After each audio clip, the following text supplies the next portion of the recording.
Alright, so kasama po natin si Christiane, tama ba? So tuturuan natin siya ng Dr. Blowbags. Ito po yung mga chinecheck bago mag-drive ang isang driver. So let's go. Alright, so ngayon, tuturuan muna kita mag-open ito. May idea ka na kung paano buksan? Ang tawag dito ay engine hood. Okay, buksan mo yung door nut, yung driver side. Okay. Open mo. Ayan. Dun sa part na yun, may hinihila. Yan. Yun. Okay na. Lahat ng kotse, nandyan ang bukasan. Pati yung kotse nyo. Ayan. Tapos, ang nangyari dyan, umangat lang siya. Ayan. So, may hook yan ha, nga ganito. So, pipisilin mo pa kaliwa. Tapos, saka mo iaangat. Okay? Dalawang kamay. Ito yung dito mo yung kaliwa. Tapos, yung kanang kamay ang pang... Ayan, sige. Tandaan lang ha. Tapos pagka napisil mo na, tsaka mo iaangat yung hood. Papunta dun sa left. Nandito yun sa tapat ng logo ito. Yan, sige. Yan. Yun, tapos angatin. Angat, okay. Dalawang kamay. Medyo mabigat, sige. Tapos lapit ka dun sa banda dun. Hawak sa plastic ito. Dito. Insert mo dun sa hole. May hole dyan sa taas. Sige. Kunin mo, sige. Sige, yan. Insert mo dun. Yan. Okay, good. Ganyan ang pag-open yan, ha? Okay, dito sa part na to, makikita mo rito, battery. Ito yung battery, ha? So, ang pag-check niyan, so dahil ang gagawin lang naman natin ay mag-check, hindi naman tayo magmimekaniko.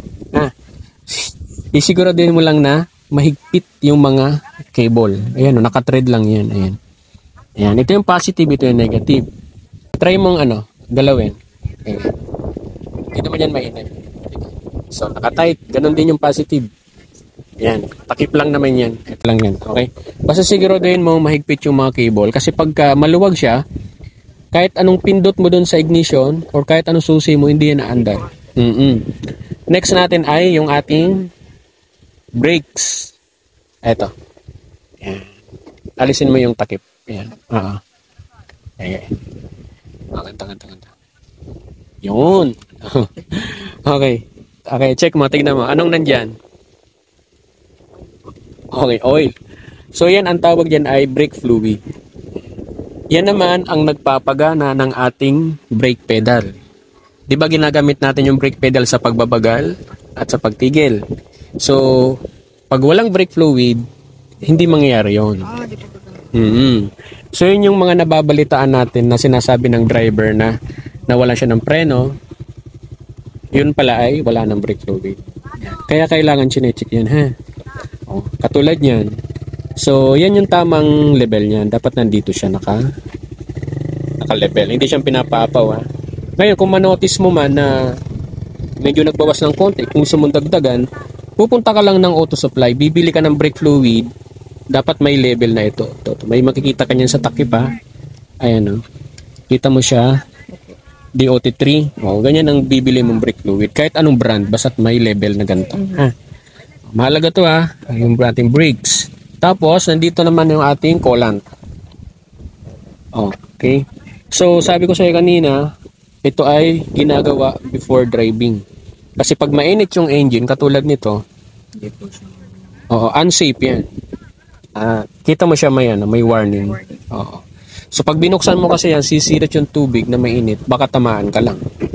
Okay? So, before driving, buksan mo para makita mo siya kung may laman. Actually, tingnan mo, may may hose. Ayan. Connected sa reservoir. Dito nakalagay yung coolant. Pansinin mo, ayan, may kulay. Yan yung tamang level niya.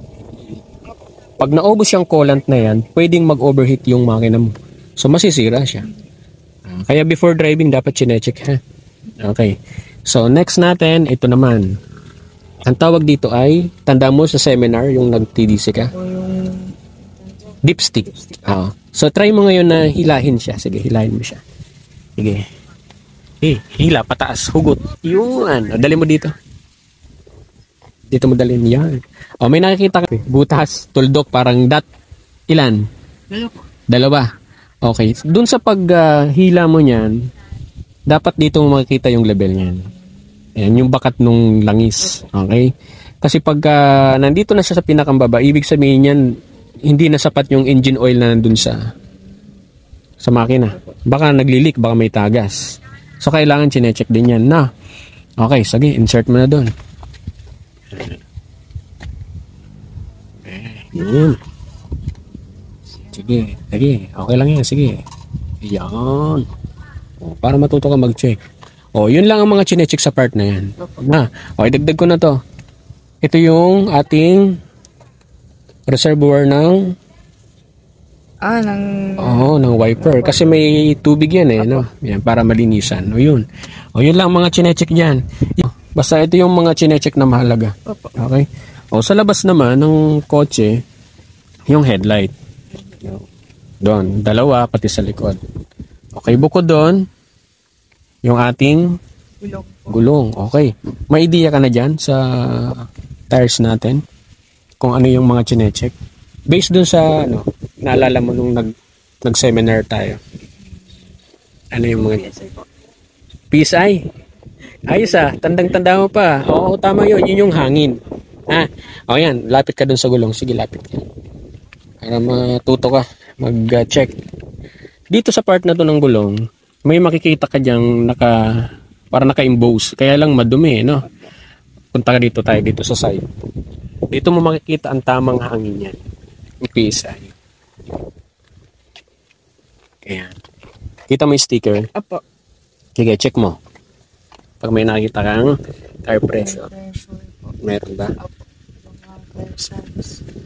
Ayun 35 at yung isa. 35 din po. Yung isa sa taas. 24. Yan. Yung 24 sa harap, yung 35 sa likod. Apo. Okay. O sige. Close mo na. Ayan. Ayun. Ito pa mahalaga dito sa gulong natin. Bukod sa PSI or tire pressure, may makikita ka rito 4 na digit. Ito mahalaga to Yung 4 na digit na yon, kung naalala mo pa sa seminar, ito.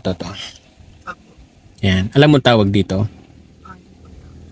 Yan yung kanyang manufacturing date.